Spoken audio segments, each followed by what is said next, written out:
Hey, it's Jennifer here from Belladonna's Botanicals, and this is your very belated witchy haul for this one's going to be for April and May. We will be back in June with my birthday edition because my birthday is in the beginning of June. Hi, Gemini. So without further ado, let's go into what we have today. And this may be a shock to everyone. I did not buy any labradorite in the past month or so. Shocking, I know, because I always start out every episode. I'm like, look what labradorite I bought this month. No labradorite. Did buy more blue stones though. But firstly, this one, as I'm knocking things over. So this one I got. It's really unique. This is a blue fluorite with all the gold sparkly bits is pyrite. So I just really love this particular specimen.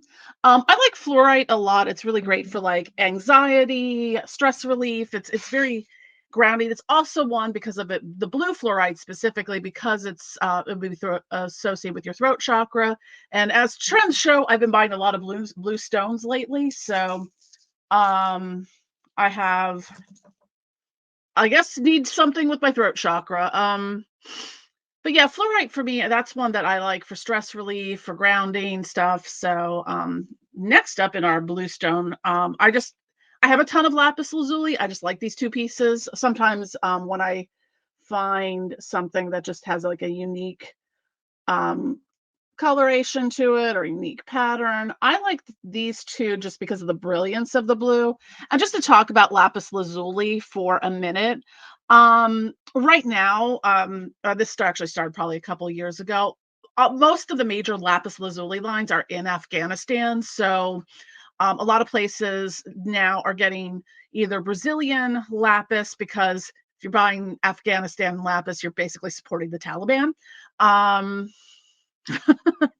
or Chinese lapis. The Brazilian lapis tends to be a little more gray, so I'm going to assume by how brilliant this is from the lapis mines in China. I don't recall. I got this at I don't remember the store. It's in the Palmer Park Mall in Easton. The blue fluorite that I showed earlier, that I got at Kindred Spirits in Hellertown.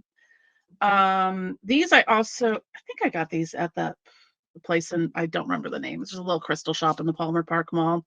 And I also got a couple of these aura-clad, I believe, looking at this is just quartz clusters that have like the blue aura. It's sort of blue and purple. Matches my hair. Get little barrettes of them. So I got these because, again, I apparently am I'm sensing a theme here. So, and these I also got through Kindred Spirits, and these are aura clad. You can't really see it very well, but these are aura clad. They've got that nice kind of opalescent shade. These are rose quartz, and rose quartz, that's your great love stone, your universal love, self-love, all that fun stuff. What else do I have? Oh, and I got a little Mooakite pyramid. Mooakite, this is one of those stones I like. I actually have a really big tower of it over hanging out with my bath salts, keeping them company. So I like Mooakite, and now I'm like, what the hell do I use Mooakite for? Sometimes I lose I forget, because there's a lot of different ways you can use crystals. This one, to me, I would feel is more like, given the coloration of it, probably like root chakra, maybe a little bit into sacral, possibly heart chakra, because it's kind of got a little bit of the pink in it and whatnot. But this is a stone I really like a lot. I don't use it a whole lot, but I like this is one, how like sometimes I'm particular about how like the markings on the stones and stuff. So like I'm very particular about labradorite. I don't buy bulk labradorite. I go in and pick out individual pieces of labradorite. And I'm like that with some other stones, like Mooakite is one that I'm like that with as well. And I got this super cute little rainbow fluorite. It's like a little wand. This I also got at Kindred Spirits. Same with the Mooakite. This is a rainbow fluorite. I don't know how well you can kind of see it.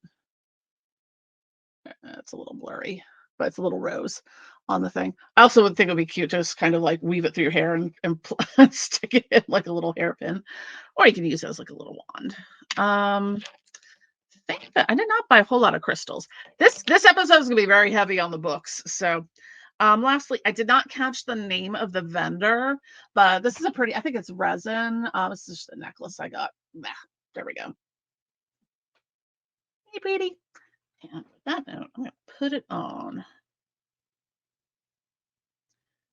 But I did not catch the name of the vendor, but trying to be better about doing that.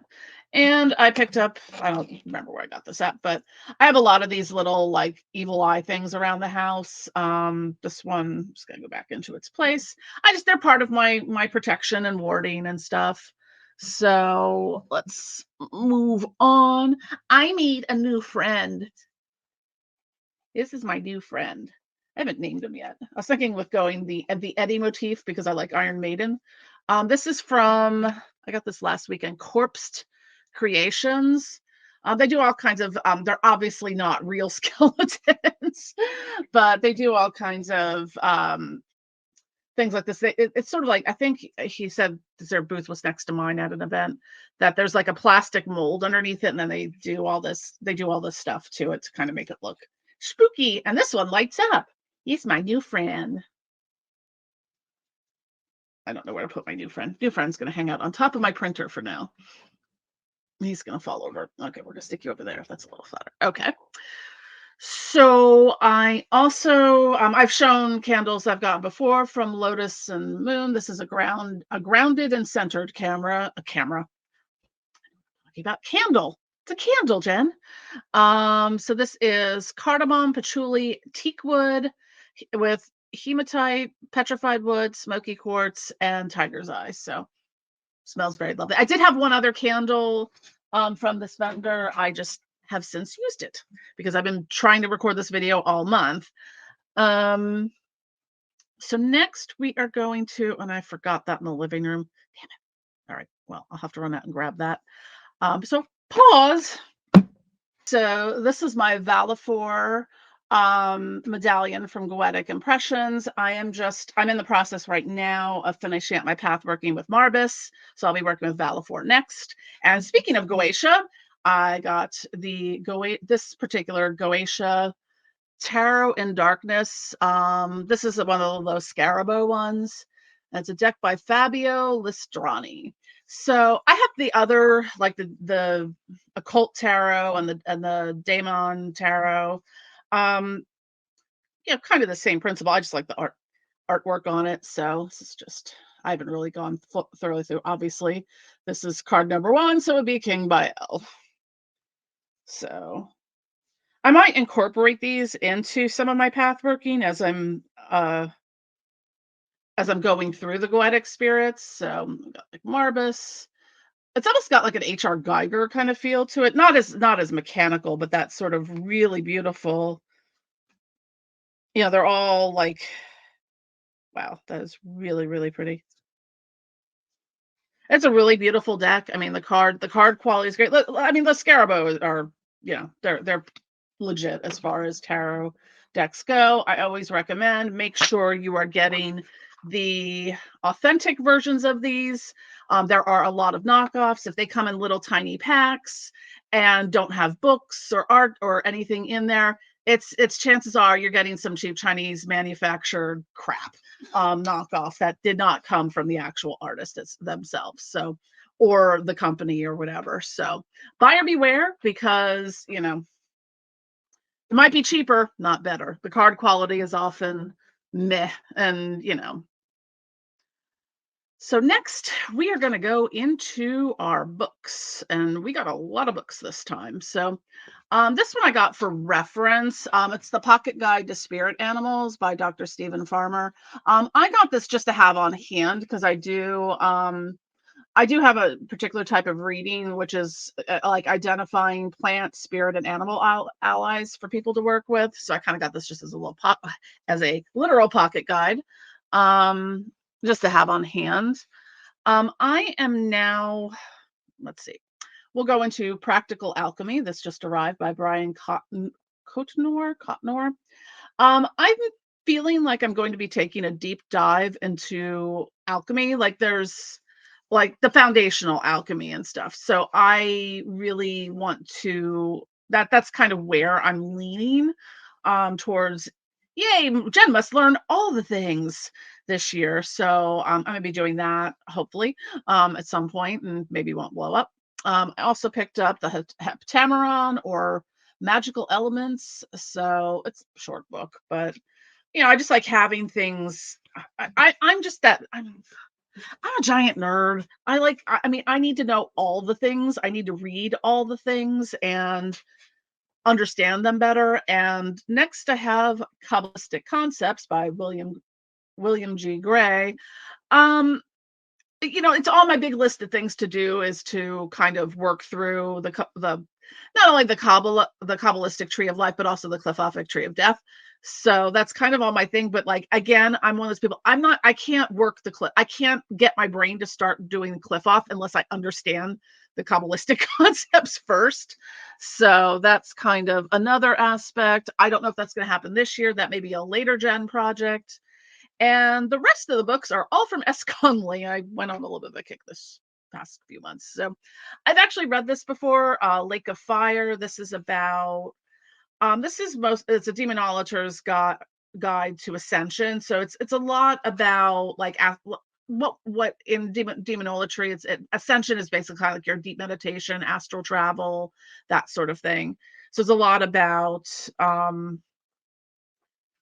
working in that realm. So that I think I have it on Kindle. I read it before, and we also, for sake of continuity, let me get these in order. These one, throw them on the floor. Sick. Alrighty. Okay, so some of these I got from her Lulu site. So there's the Demonolatry Monograph 1 and 2. I started reading the first one, so it's a special edition. It's got different. This one is alchemical preparation of demonic elixirs, Path of Nasa, an alchemical catharsis, the Crucible of Sheshat, Asmodee, an unholy trinity, Tiamat to Dagon, the Raging Seas of Doth, Rite of Zagan, and Pax and with demons and selling your soul in the 21st century. So they're just different kind of like essays and topical stuff. And the monograph 2 is, let's see what this one has in it. We've got some Azazel. So we've got Azazel, keeper of the gates that have the. So we've got Azazel, keeper of the gates, Grimorium, Asmodeus, a guide to Asmodeus for the Daemonolatry magician. This one seems. We've got some correspondences and rituals, so pretty cool.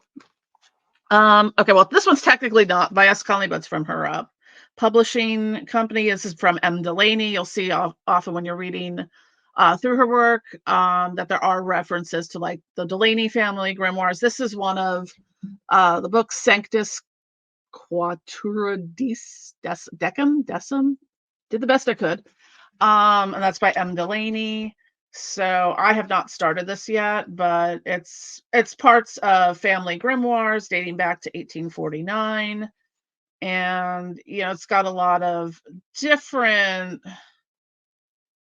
I'm not overly familiar with this. Got different family sigils and correspondences and stuff. So reading that to learn more. We got the Preeminent Curse, which I what's the other book that she had?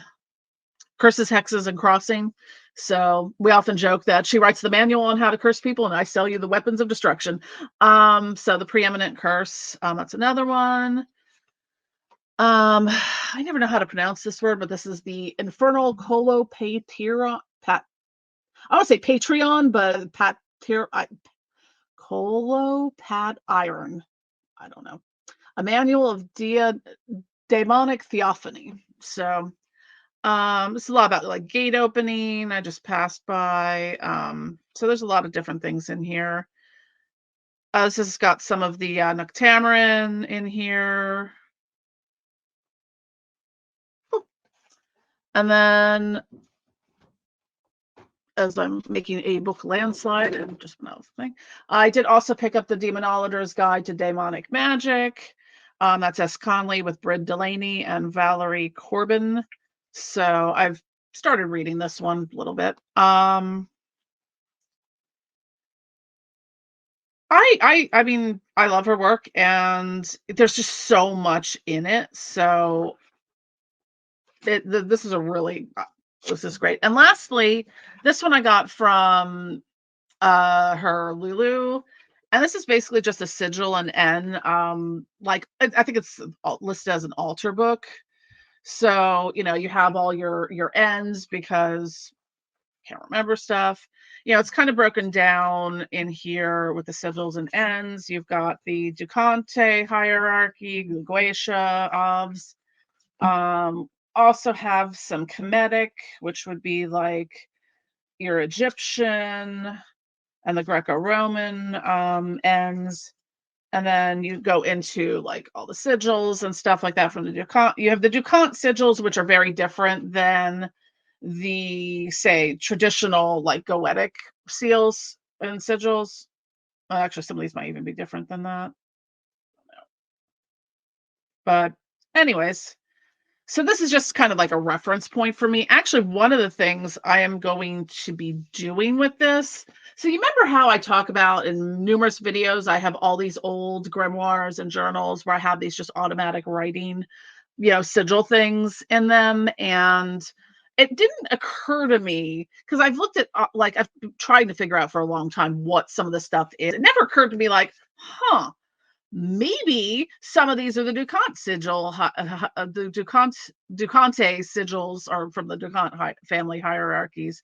And I just happened upon one book that had some in it. And I found, this was from 1994, mind you, my journals. I did not know any of this. I didn't even know any of these spirits. There's no way I could have.